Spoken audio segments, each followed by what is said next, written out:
This is NSAA 2021, Section 1, Question 11. So we have a curve with the equation y equals x squared minus 4x plus 5, and we're told it meets the line y equals 2x plus c at two different points with x coordinates p and q respectively. We're told that if we take q and minus p, we get an answer of 8, and we have to work out what is the value of c. So where should we start in this question? Well, we know we have two lines that are intersecting with each other, and to sort of work out what the intersect of those are to find the x coordinates, we have to make them equal to each other.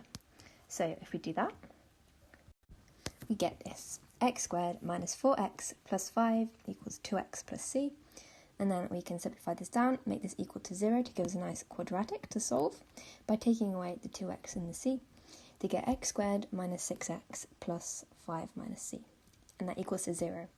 So now if we were going to solve this for x, we could just factorise it, and the 2x would be our two coordinates p and q.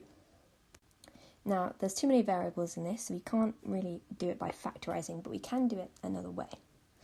We know our x values already, they're p and q, and so if we were to factorise this into sort of a nice equation, we know that our brackets must be x minus q to give us an answer of x equals q, and x minus p.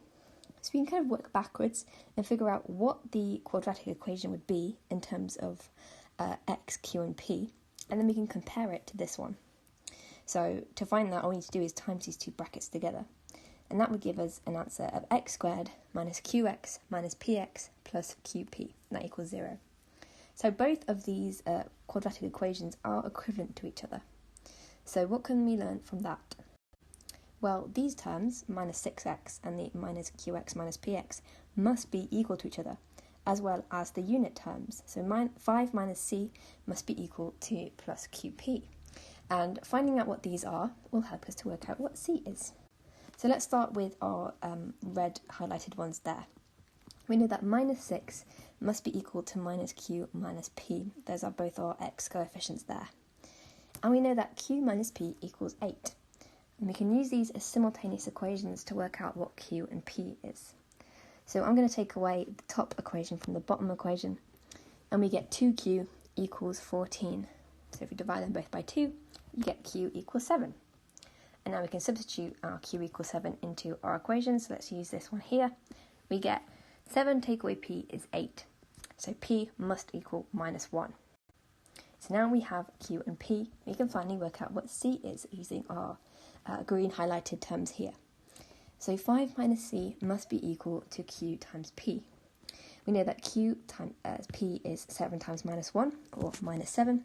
So 5 minus c equals minus 7. And we can move our c across to that side to get 5 equals c minus 7, and then plus our 7 back on. So c is 12, and our final answer is F.